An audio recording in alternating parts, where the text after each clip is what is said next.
नमस्कार मित्रों।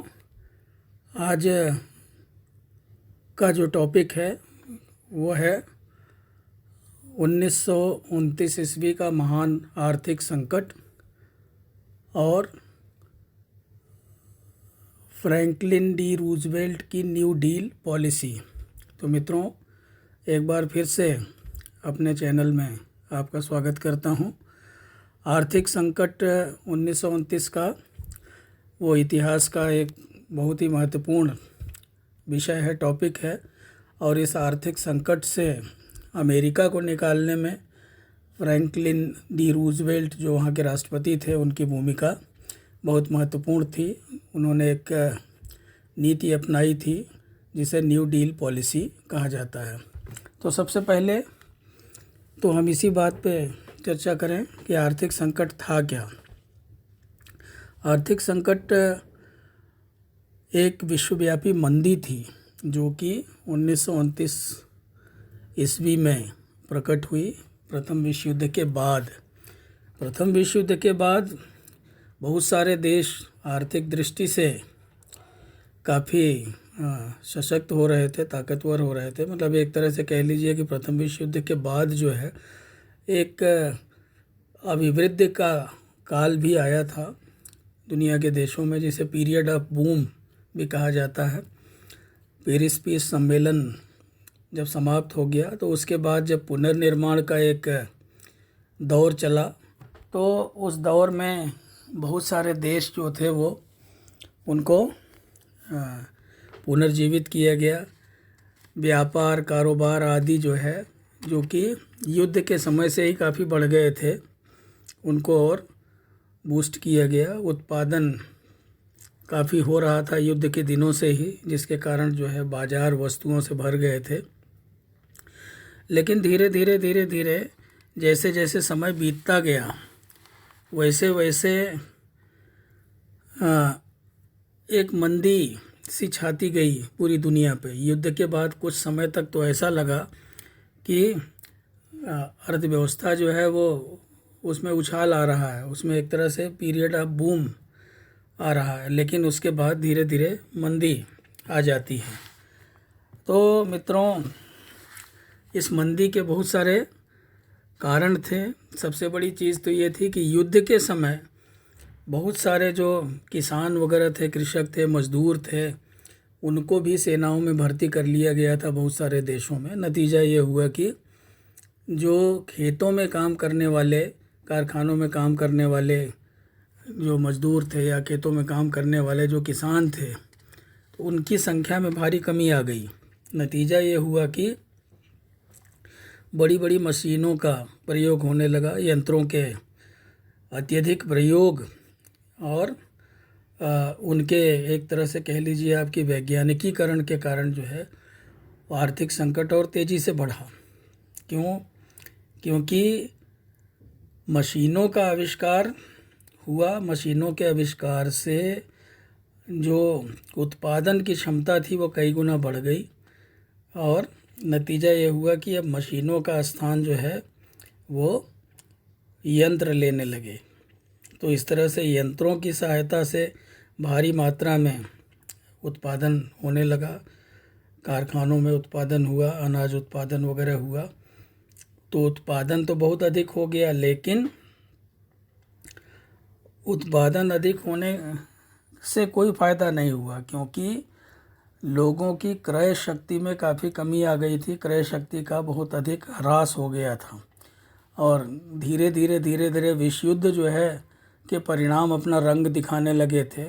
चारों तरफ, हर देश में बेरोज़गारी फैल गई थी। बहुत सारे देशों में जो है बहुत ज़्यादा विनाश हुआ था और युद्ध में बहुत ज़्यादा खर्च हुआ था और बहुत सारे देश जो थे वो उनके ऊपर ढेर सारा कर्ज था और वो कर्ज चुकाने में ही लगे हुए थे। तो लोगों की क्रय शक्ति बहुत ज़्यादा कम हो गई थी। तो बाज़ार तो माल से पटा हुआ था, लेकिन ख़रीदार नहीं थे।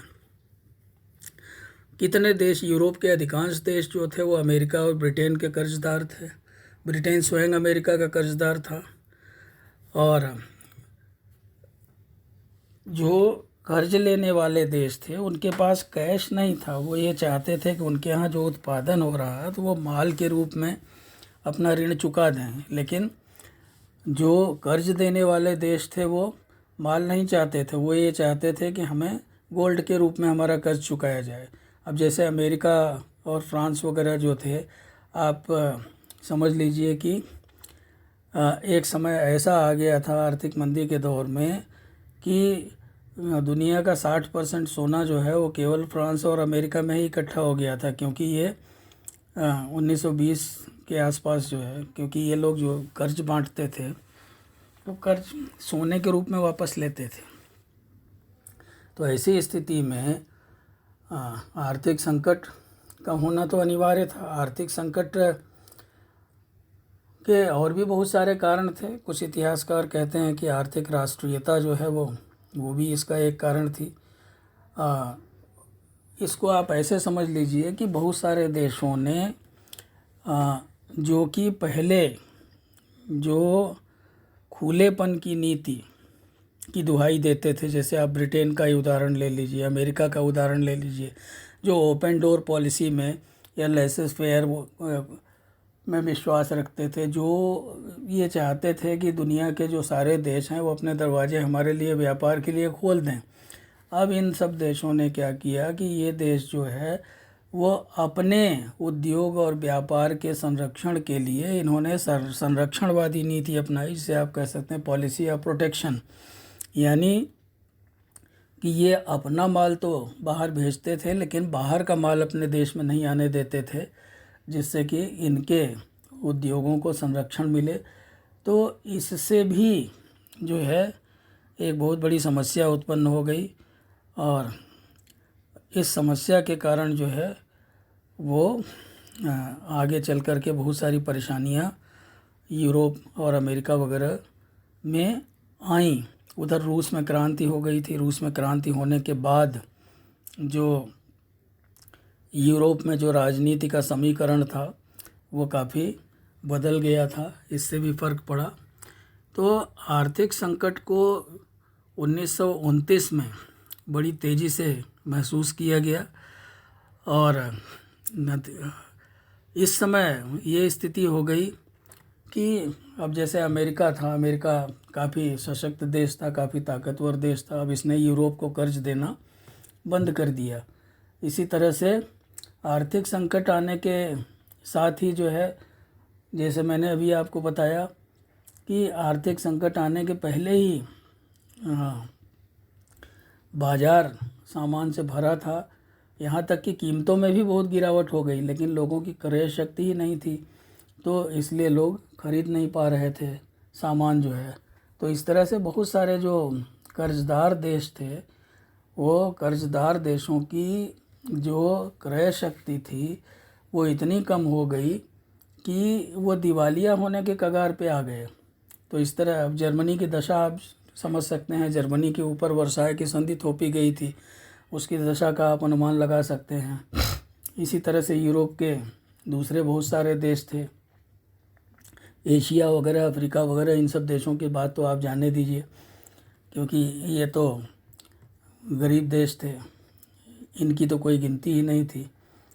तो इस तरह से मित्रों, ये जो आर्थिक मंदी थी इसके अनेक कारण थे, और इन अनेक कारणों से आर्थिक मंदी जो है वो उसने किसी भी देश को नहीं छोड़ा, क्या वो अमेरिका हो, क्या वो ब्रिटेन हो, क्या वो फ्रांस हो, क्या वो जर्मनी हो, क्या वो इटली हो। कोई भी देश ऐसा नहीं था जो कि इस आर्थिक मंदी से बचा हो। सब इस मंदी से परेशान हो रहे थे बुरी तरह से। बैंकों का दिवाला निकल रहा था, बेरोज़गारी अपनी चरम सीमा पे बैठ रही थी, कल कारखाने बंद हो गए थे, खेती बाड़ी नष्ट हो रही थी, किसान जो है वो उनको अपने अनाज वगैरह का दाम नहीं मिल रहा था। तो तरह तरह की प्रॉब्लम्स हो रही थी, समस्याएं हो रही थी। अंतर्राष्ट्रीय ऋणों में कमी आ गई थी। नतीजा ये हुआ कि जो देश क्षतिपूर्ति वगैरह अदा कर रहे थे वो उसको देने में समर्थ नहीं थे। तो इस तरह से जो है ये मंदी काफ़ी हद तक पूरी दुनिया में व्याप्त हो गई थी और पूरी दुनिया इससे परेशान थी। अब जहाँ तक इस मंदी से उबरने की बात है तो अमेरिका को हम लेते हैं। अमेरिका में न्यू डील पॉलिसी अपनाई गई रूजवेल्ट के द्वारा, तो हम अब उस पर चर्चा करेंगे। अभी तक हमने जो है वो आर्थिक मंदी क्या है, आर्थिक मंदी के कारणों पे बातचीत की। तो इस महान आर्थिक मंदी ने संयुक्त राष्ट्र के अमेरिका के सामाजिक और आर्थिक जीवन को पूरी तरह से हिला दिया था और इस संकट के प्रति अमेरिका की जो तात्कालिक प्रतिक्रिया थी वो बहुत ज़्यादा सुविचारित नहीं थी। आप ये नहीं कह सकते कि उन्होंने सोच विचार के प्रतिक्रिया दी हो, बल्कि वो प्रतिक्रिया उनकी जो थी प्रारंभ में वो जैसे अमेरिका की परंपरा रही हो वो व्यावहारिक थी, प्रैक्टिकल अधिक थी, सुविचारित नहीं थी। प्रारंभ में उस समय वहाँ के राष्ट्रपति हूवर थे, तो उन्होंने किसानों और बेरोजगारों के कल्याण के लिए कुछ कदम उठाए थे। व्यापार और उद्योग की सहायता के लिए सीमा शुल्क बढ़ा दिया गया था। किसानों और उद्योगपतियों को बैंक ऋण भी दिलाया गया था, बैंक ऋण भी मुहैया कराया गया था। लेकिन ये सभी प्रयास एक जो पुराना सिस्टम था, जो पुराना विश्वास था, उसके ऊपर आधारित थे और ये आप कह सकते हैं कि मुक्त उद्यम में पुनरुत्थान के लिए ये एक स्वाभाविक आर्थिक लचीलापन था। लेकिन ये सभी प्रयास आर्थिक असंतुलन को समाप्त नहीं कर सके और एक तरह से मतलब जो इकॉनमी जो डिटेरियोरेट हो रही थी, जो नष्ट हो रही थी, उसको रेस्टोर नहीं कर पाए, उसको पुनर्स्थापित नहीं कर पाए अर्थव्यवस्था को। तो 1932 ईस्वी के अंत तक संयुक्त राज्य अमेरिका के 2/3 बैंक बंद हो गए। उत्पादन अमेरिका का 40% तक गिर गया और लोगों के वेतन में, जो वेतनभोगी लोग थे, उनके वेतन में 60% तक की कमी आ गई। हर 3 में से एक मज़दूर बेकार था और इन मज़दूरों की संख्या 15 से 20 मिलियन तक थी। मूल्य गिर गए एवं स्टॉक एक्सचेंज में सनसनी दौड़ गई। कृषि एवं व्यापार को भारी क्षति पहुंची। अंतर्राष्ट्रीय परिस्थितियों के कारण विदेशी पूंजी निवेश में अमेरिका को भारी नुकसान उठाना पड़ा। मुद्रा का अवमूल्यन हो चुका था और अर्थव्यवस्था पूरी तरह से पंगु हो चुकी थी। तो इसी संकट की घड़ी में रूजवेल्ट ने 1933 ईस्वी में व्हाइट हाउस में पदार्पण किया राष्ट्रपति के रूप में। रूजवेल्ट के पदार्पण की सुबह तक, जिस दिन वो व्हाइट हाउस पहुँचे, उस दिन सुबह तक संघ के राज्यों ने अपने बैंकों को बंद कर दिया था और उन्हें एक सीमित पैमाने पर काम करने को कहा गया था। तो थोड़ा सा मित्रों हम रूजवेल्ट के व्यक्तित्व पर भी नज़र डाल लेते हैं। 51 वर्षीय रूजवेल्ट न्यूयॉर्क के एक धनी परिवार से आए थे। उनकी शिक्षा दीक्षा हार्वर्ड में हुई थी, जो कि जानी मानी शिक्षा संस्था है। 1910 ईस्वी में वो राजनीति में आए। प्रथम विश्व युद्ध जब चल रहा था उस समय वो नेवी में असिस्टेंट सेक्रेटरी थे। उनके साथ एक बहुत दुर्घटना भी हुई जब वो 40 वर्ष के थे 1921 ईस्वी में। तो उनको पोलियो का अटैक हुआ, उनके ऊपर पोलियो का झटका लगा उनको, और ऐसा लगा एक बार कि उनका कैरियर समाप्त हो जाएगा। लेकिन उन्होंने असीम धैर्य का परिचय दिया, असीम साहस का परिचय दिया और उन्होंने इस विपत्ति से अपने आप को निकाला। वो छड़ी के सहारे चलने फिरने के काबिल हो गए और इसी तरह का धैर्य एवं संकल्प उन्होंने अमेरिका को महान आर्थिक संकट से निकालने में भी दिखाया। वो सक्रिय थे, बहुत ओजस्वी थे, वो नए विचारों से ओतप्रोत थे और वो एक बहुत कुशाग्र बुद्धि व्यक्ति थे, कुशार, और बहुत अच्छे वक्ता थे, बड़े कुशल वक्ता थे। और रेडियो के माध्यम से, जिसको कि वो फायर चैट्स कहते थे, उन्होंने रेडियो के माध्यम से लोगों में विश्वास जगाया और लोगों के बीच में बड़ी लोकप्रियता भी हासिल की उन्होंने रेडियो के माध्यम से। तो चुनाव अभियान जब उनका चल रहा था, अमेरिका का जब वो चुनाव लड़ रहे थे, तो उन्होंने अमेरिकी जनता के लिए एक न्यू डील का वचन दिया। उन्होंने ये कहा कि मैं आपको वचन देता हूँ एक नए व्यवहार का, एक न्यू डील का, और आप भी मुझे वचन दीजिए कि आप मेरा साथ देंगे, आप मुझे चुनेंगे। तो उन्होंने अपने वचन का पालन किया। उनका जो चुनाव प्रचार का जो नारा था न्यू डील का, वो एक तरह से उनके राष्ट्रपति बनने के बाद वो न्यू डील पॉलिसी उनकी जो है वो चरितार्थ हुई। मूलतः रूजवेल्ट के, आप ध्यान दीजिएगा मित्रों मेरी बात पे, रूजवेल्ट के न्यू डील के जो है वो 3 उद्देश्य थे, जिसे आप कहते हैं रिलीफ, रिकवरी और रिफॉर्म। ये आप याद कर लीजिए, 3 R's। 3 R's क्या है? रिलीफ, रिकवरी और रिफॉर्म। रिलीफ यानी राहत, रिकवरी यानी समुत्थान, और रिफॉर्म मतलब सुधार। तो राहत के अंतर्गत लाखों गरीबों के लिए भोजन, और गृह विहीनों के लिए, यानी जिनके घर नष्ट हो गए थे, उनके लिए मदद का कार्यक्रम बनाया गया। समुत्थान या रिकवरी के जरिए बेरोजगारी को दूर करने और अर्थव्यवस्था को पुनः पटरी पर लाने, पुनः अर्थव्यवस्था को गतिशील बनाने का कार्यक्रम था। और तीसरी बात जो मैंने बताई, रिफॉर्म यानी सुधार। तो सुधारों के माध्यम से वे आर्थिक विध्वंस की पुनरावृत्ति को रोकना चाहते थे। जो नष्ट हो गया था उसको पुनर्निर्मित करना चाहते थे, सुधार करना चाहते थे। तो यह आवश्यक था कि साहसिक कदम उठाए जाएं। उन्होंने रिपब्लिकनों की लेसेस फेयर की नीति को पूरी तरह से बदल दिया। रिपब्लिकन्स वहाँ की पार्टी है अमेरिका की, तो उनकी जो नीति थी वो लेसेस फेयर की थी, उसको उन्होंने पूरी तरह से बदल दिया। तो नई डील नीति के तहत 1933 ईस्वी से 1940 ईस्वी के बीच में अनेक कदम उठाए गए। तो मित्रों, हम एक एक करके आपसे उन कदमों की बात संक्षेप में करेंगे। जैसे सबसे पहले बैंकिंग प्रणाली जो थी उसको दुरुस्त किया गया, उसको विश्वसनीय बनाया गया। तो बैंकिंग प्रणाली को व्यवस्थित करना, उसको विश्वसनीय बनाना, उसको क्रियान्वित करना और वित्त व्यवस्था को पुनः उचित रूप से पटरी पर लाना, ये जो था वो सबसे महत्वपूर्ण काम था, सबसे पहला महत्वपूर्ण काम था।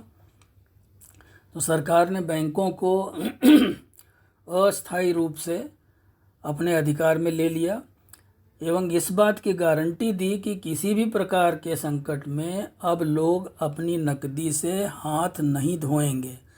लोग बैंकों में पैसा रखने से डरने लगे थे, लोगों को ये लगता था कि बैंक में हमारा पैसा डूब जाएगा। तो उन्होंने इस बात की गारंटी दी कि किसी भी परिस्थिति में लोग अपनी नकदी से हाथ नहीं धोएंगे। इस कदम से लोगों का विश्वास बढ़ा और बैंकों में पुनः धन का आगमन प्रारंभ हो गया। 1934 ईस्वी में कांग्रेस ने स्टॉक एक्सचेंज को राष्ट्रीय नियंत्रण में ले लिया और नए नियमों को लागू करने हेतु एक सिक्योरिटीज एक्सचेंज कमीशन बनाया। इस कमीशन ने स्टॉक एक्सचेंज में सुधार किया और यह निश्चित किया कि क्रेडिट पर शेयर खरीदने वालों को केवल 10% की जगह कम से कम 50% निम्नतम भुगतान अवश्य करना चाहिए।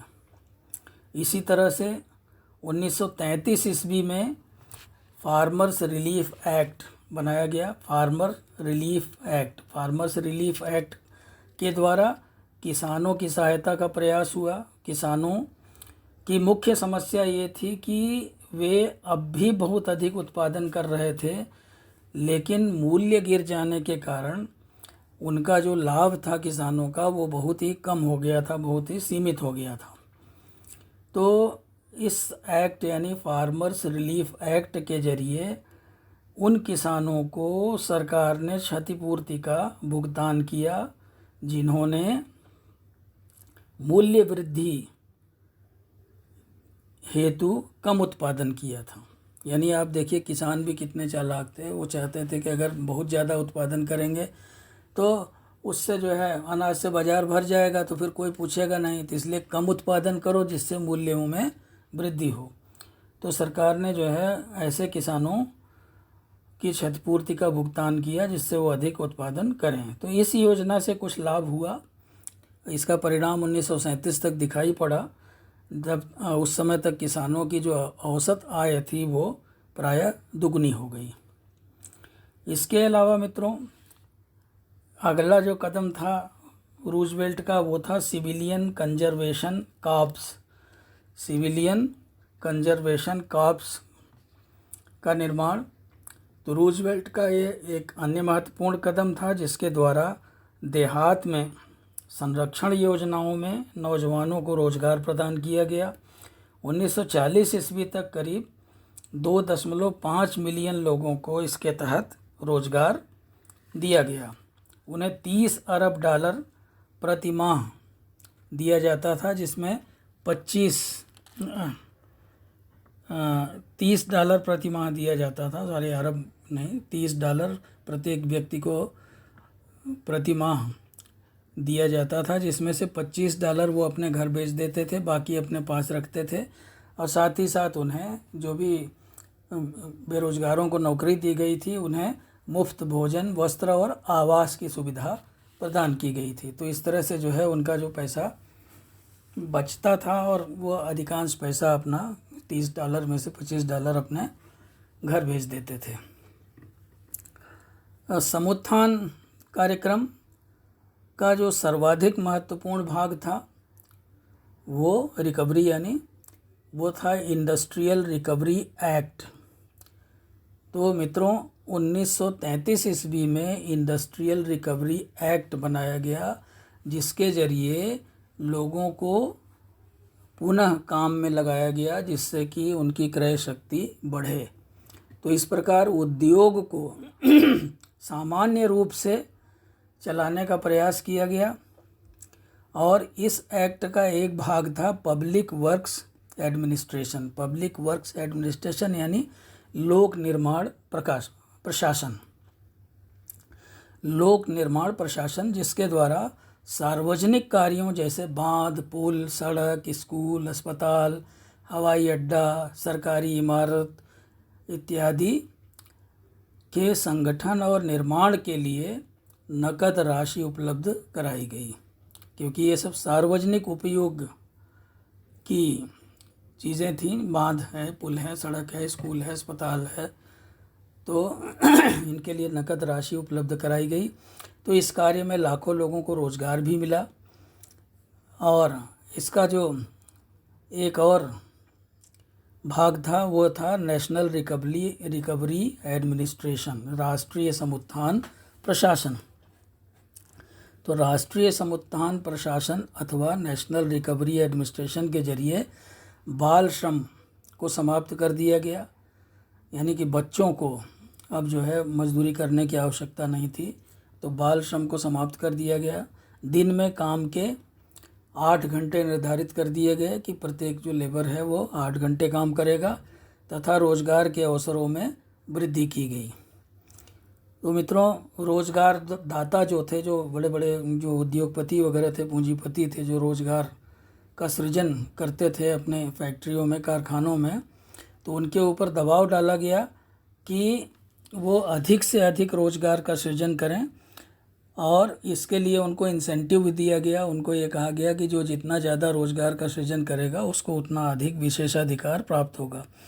और जिन लोगों ने, जिन पूंजीपतियों ने इसकी उपेक्षा की, तो अमेरिका के लोगों ने ही उनका बहिष्कार किया।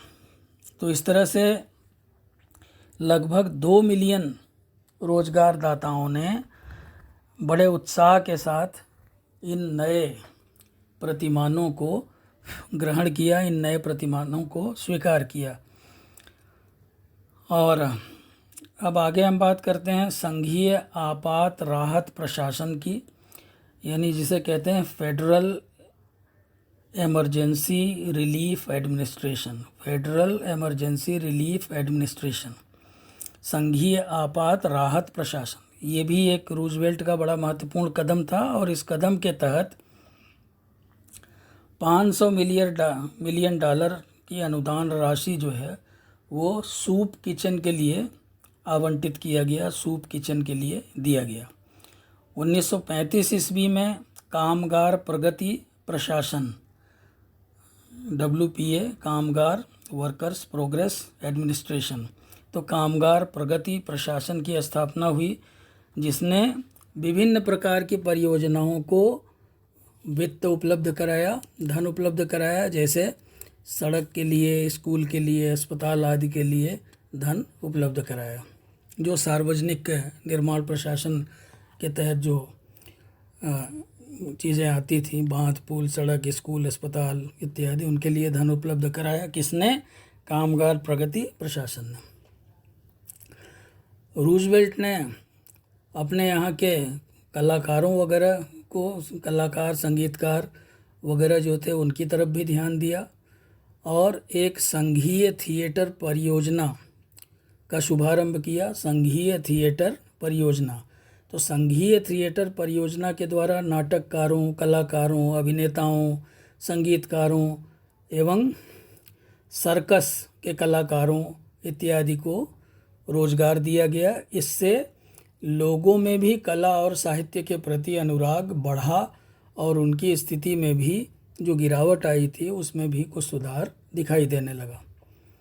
1935 ईस्वी में सामाजिक सुरक्षा कानून लाया गया। सामाजिक सुरक्षा कानून 1935 में लाया गया। इसके तहत जो वृद्ध थे उनको पेंशन दी गई, बेरोज़गारों को बीमा योजना के तहत ले आया गया। बेरोज़गारी जो है वो बीमा योजना के तहत लाई गई, बीमा योजना का प्रावधान किया गया, जो कि संयुक्त रूप से संघ राज्यों, कामगारों और रोजगारदाताओं द्वारा वित्त पोषित था।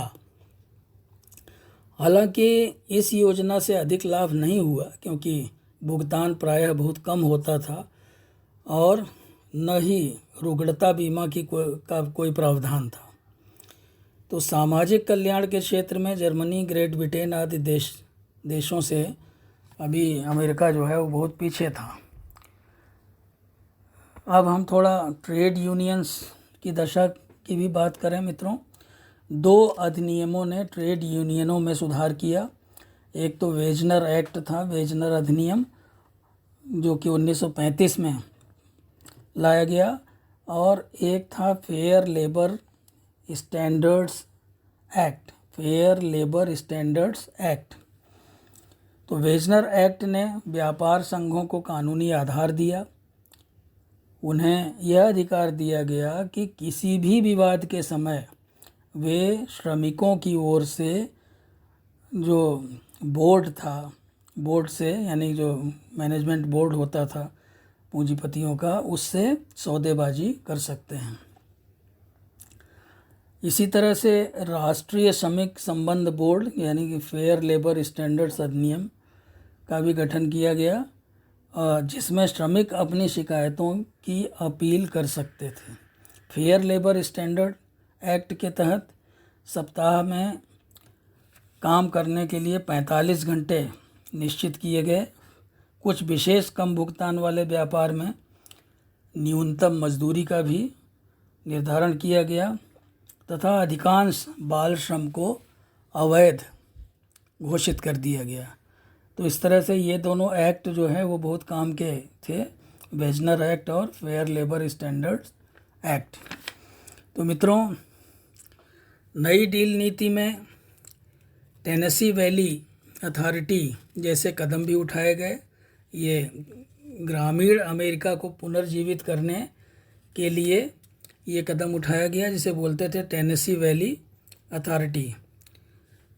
तो इस कदम के द्वारा ग्रामीण अमेरिका के एक विशाल क्षेत्र को, जो कि युद्ध के समय में नष्ट हो गया था, उसको पुनर्जीवित किया गया। इसके लिए वहाँ बांध बनाए गए जिससे कि सस्ती बिजली उपलब्ध हो, भूक्षरण को यह रोका गया, सॉइल इरोजन जो था, सिंचाई की सुविधाएं प्रदान की गईं और वृक्षारोपण या पौधारोपण का कार्यक्रम वहाँ प्रारंभ किया गया। जिनकी स्थिति खराब थी ऐसे लोगों को, ऐसे किसानों को ऋण उपलब्ध कराया गया और कचरे को हटा करके नए मकानों की व्यवस्था की गई और वित्त के प्रबंध के लिए जो अमीर थे उनके ऊपर आयकर थोड़ा बढ़ा दिया गया। तो इस तरह से टेनेसी वैली अथॉरिटी जो है एक बहुत बड़ा कदम था जिससे ग्रामीण अमेरिका को पुनर्जीवित करने का प्रयास किया गया। तो मित्रों, इन दूरगामी कदमों का विरोध होना भी अपरिहार्य था। तो ऐसा नहीं कि रूजवेल्ट की तारीफ़ ही की गई, रूजवेल्ट की आलोचना करने वालों की कोई कमी नहीं थी और इनके कार्यक्रमों का विरोध करने वालों की भी कोई कमी नहीं थी। तो व्यापारियों ने ट्रेड यूनियनों के विकास काम के घंटों के निर्धारण और वेतन वृद्धि आदि का विरोध किया। अब जैसे इन्होंने 8 घंटे काम के नियत कर दिए गए थे। पहले क्या होता था, पहले जो व्यापारी पूंजीपति थे वो 10-10, 12-12, 15-15 घंटे काम करवाते थे तो और अपना उत्पादन बढ़ाने में लगे रहते थे। तो इस तरह से वेतन जो है कम देते थे, वेतन जो है उनका बढ़ा दिया गया, मिनिमम वेतन, न्यूनतम वेतन निर्धारित कर दिया गया। तो इससे जो है जो व्यापारी वगैरह थे वो सब नाराज़ थे। ट्रेड यूनियनों को जो अधिकार दिया गया अपनी शिकायतें वगैरह दर्ज कराने का, उससे भी वो नाराज़ थे। तो जैसे जैसे संकट समाप्त होता गया और संपन्नता वापस आने लगी, रूजवेल्ट की आलोचना और विरोध का दौर प्रारंभ हो गया। जब तक तो संकट में ग्रस्त थे तब तक तो शांत थे, लेकिन जैसे जैसे संकट समाप्त होने लगा वैसे वैसे उनकी आलोचना और उनका विरोध प्रारंभ हो गया। उनकी अपनी डेमोक्रेटिक पार्टी से भी विरोध का स्वर उठा। उन पर समाजवाद और नौकरशाही के प्रस्तुतिकरण का आरोप लगाया गया। उन पे यह आरोप लगाया गया कि उनके कार्य असंवैधानिक हैं और उनको ये भी कहा गया कि वो संघ की शक्ति को बढ़ा रहे हैं और लोगों की शक्ति को कम कर रहे हैं। 1935-36 ईस्वी में सर्वोच्च न्यायालय ने न्यू डील के 2/3 कार्यों को अवैध घोषित कर दिया। मित्रों, ध्यान दीजिए इस बात पे कि जिस व्यक्ति ने अमेरिका को इस मंदी से निकालने के लिए अथक प्रयास किया, जी तोड़ प्रयास किया, वहीं अमेरिका की जो सुप्रीम कोर्ट है उसने 1935-36 ईस्वी में सर्वोच्च न्यायालय ने न्यू डील के 2/3 कार्यों को अवैध घोषित कर दिया। फिर भी इन आलोचनाओं के बावजूद रूजवेल्ट ने हार नहीं मानी। 1936 ईस्वी में जब दोबारा चुनाव हुआ तो इस बार भी अमेरिका की जनता ने उनका साथ दिया, उन्हें दोबारा चुना और रूजवेल्ट ने विजय के तत्काल बाद सुप्रीम कोर्ट या सर्वोच्च न्यायालय को अपने वश में करने का प्रयास किया, उस पर नियंत्रण करने का प्रयास किया।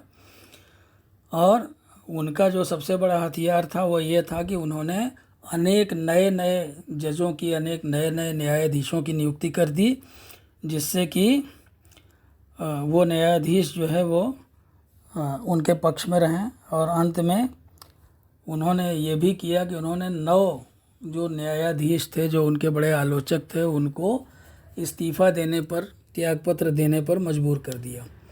तो नए जजों की नियुक्ति के साथ ही कार्यपालिका एवं न्यायपालिका का विवाद समाप्त हुआ। तो मित्रों, यह कहा जा सकता है कि न्यू डील पॉलिसी या नई डील नीति को उतनी उपलब्धियां नहीं हासिल हुई जितना कि इससे आशा की गई थी। कुछ कदम तो पूरी तरह एवं कुछ आंशिक रूप से असफल हो गए थे।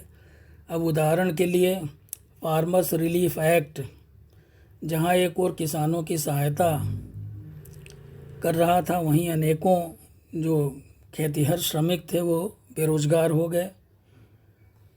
बेरोजगारी यद्यपि दूर की गई थी, पर यह अभी भी एक गंभीर समस्या बनी हुई थी। सभी को रोजगार नहीं मिला हुआ था।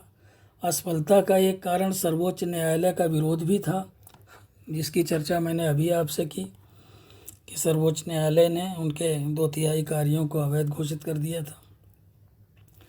दूसरा एक कारण यह भी था कि यद्यपि रूजवेल्ट कई मायनों में बहुत साहसी थे, किंतु व्यापार को प्रोत्साहित करने हेतु धन खर्च करने में वो बहुत सतर्कता बरतते थे, बहुत सतर्क थे इस मामले में। तो 1938 में रूजवेल्ट ने सरकारी खर्चे कम कर दिए, जिससे बेरोजगारी का स्तर 10.5 मिलियन तक पहुंच गया। तो इस प्रकार नई डील नीति अमेरिका को आर्थिक संकट से न बचा सकी। यह एक अत्यंत दुष्कर कार्य था। रूजवेल्ट जब शासन में आए उस समय अमेरिका की अर्थव्यवस्था इतनी खराब हो चुकी थी कि उसके अत्यंत धीमे विकास की आशा भी नहीं थी, बहुत ही खराब हो चुकी थी जिस समय रूजवेल्ट आए। तो न्यू डील नीति 1933 ईस्वी के बसंत ऋतु में प्रारंभ हुई और अगले 2 वर्षों में यद्यपि बहुत कम प्रगति हुई, लेकिन आगे चल कर के 1935 ईस्वी तक जो है इसका जो लाभ था न्यू डील पॉलिसी का वो दिखाई पड़ने लगा। उत्साहवर्धक परिणाम आने प्रारंभ हुए 1935 में। 1937 तक देश जो है वो 1929 के उत्पादन स्तर पर पहुंच गया और 1937 ईस्वी के में एक बार फिर मंदी का दौर आया, जिससे देश बड़े कष्ट से उभरा। तो 1939 में वॉल स्ट्रीट के पतन के 10 वर्ष बाद देश में 10 मिलियन या 10 मिलियन बेरोजगार थे। अब आप इसी समझ सकते हैं कि 1939 में वॉल स्ट्रीट के पतन के 10 वर्ष बाद अमेरिका में 10 मिलियन बेरोजगार थे। इन सब के बावजूद न्यू डील पॉलिसी की अनेक महत्वपूर्ण उपलब्धियां थीं। इसको हम खारिज नहीं कर सकते बिल्कुल भी। वो परिस्थितियां बहुत ही संकटपूर्ण परिस्थितियां थीं। बातें करना, आलोचना करना ये सब बहुत आसान है, लेकिन किसी संकट का सामना करना ये बहुत कठिन होता है। तो ऐसा नहीं था कि न्यू डील पॉलिसी की उपलब्धियां नहीं थी। प्रारंभिक दिनों में इसने बेरोजगारों और निस्सहायों को राहत प्रदान किया, रोजगार के अवसरों में काफ़ी वृद्धि की, सरकार में लोगों का विश्वास लौटाया। सबसे बड़ी बात यह थी कि लोग अपनी सरकार से नाराज़ थे, तो सरकार में लोगों का विश्वास वापस आया, विश्वास लौटा।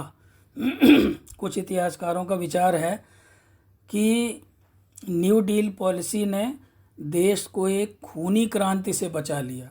ये बहुत बड़ी बात है कि अगर जनता जो है जब एकदम से परेशान हो जाती है, उसके सामने कुछ नहीं बचता है। आप देखिए विश्व भर में जितनी क्रांतियाँ हुई हैं वो क्रांतियाँ क्यों हुई हैं? क्रांतियाँ इसलिए हुई हैं क्योंकि जनता के सामने और कोई रास्ता नहीं रह गया, तो इसलिए उसने क्रांति की। तो एक तरह से एक खूनी क्रांति हो सकती थी अमेरिका में, जिससे कि रूजवेल्ट ने अमेरिका को बचा लिया। लोक निर्माण योजनाओं और टेनेसी वैली अथॉरिटी जैसे कार्यक्रमों ने अस्थायी मूल्य के कार्य किए। इनके जो परिणाम थे वो काफ़ी स्थायी हुए। क्यों? क्योंकि ये बहुत लंबी अवधि के विकास कार्यक्रम थे और इन कार्यक्रमों को जब प्रारंभ किया गया तो जैसे जैसे समय बीतता गया वैसे वैसे इसके परिणाम आने प्रारंभ हुए। धीरे धीरे कामगारों, मजदूरों और लोगों के कल्याण के लिए जो कार्यक्रम प्रारंभ किए गए थे, सामान्य रूप से उनको स्वीकृति मिली थी, लोगों ने उनको स्वीकार किया था। तो अमेरिका की किसी भी सरकार ने जन सामान्य के जीवन में इस तरह सीधे हस्तक्षेप नहीं किया था और न ही किसी राष्ट्रपति पर इतने लोगों का ध्यान केंद्रित रहा। रूजवेल्ट ने अमेरिका को संकट से निकालने का प्रयास किया, जबकि उसी समय दूसरे जो संकटग्रस्त देश थे, आप देखिए वहाँ कहीं फांसीवाद का जन्म हो रहा था, कहीं नाजीवाद का जन्म हो रहा था, कहीं युद्ध जैसी स्थिति बन रही थी। तो ये सब बातें हो रही थी। तो ऐसी स्थिति में रूजवेल्ट ने एक अच्छा काम किया और अपने देश को उन्होंने इस मंदी से निकालने में बड़ी ही महत्वपूर्ण भूमिका निभाई। तो मित्रों, बहुत बड़ा टॉपिक है ये, लेकिन फिर भी मैंने कोशिश की कि कम से कम समय में अधिक से अधिक बातें आपको इस टॉपिक के बारे में बता सकूं। उम्मीद है कि यह व्याख्यान और यह चर्चा कह लीजिए आपको पसंद आया होगा। और अगर आपको पसंद आया हो तो हमेशा की भांति आपसे अपील करूंगा कि मेरे चैनल को आप लाइक करें और कमेंट करें इस व्याख्यान पे, और मेरे चैनल को सब्सक्राइब अवश्य करें, जिससे कि आपको समय समय पर अच्छे लेक्चर्स सुनने को मिलते रहें। आप सब जो विद्यार्थी कंपटीशन वगैरह देना चाहते हैं या जो विद्यार्थी पीजी क्लासेस कर रहे हैं, उनके लिए महत्वपूर्ण सामग्री मैं निरंतर प्रेषित करता रहूँगा। नमस्कार, बहुत बहुत धन्यवाद, शुभ रात्रि।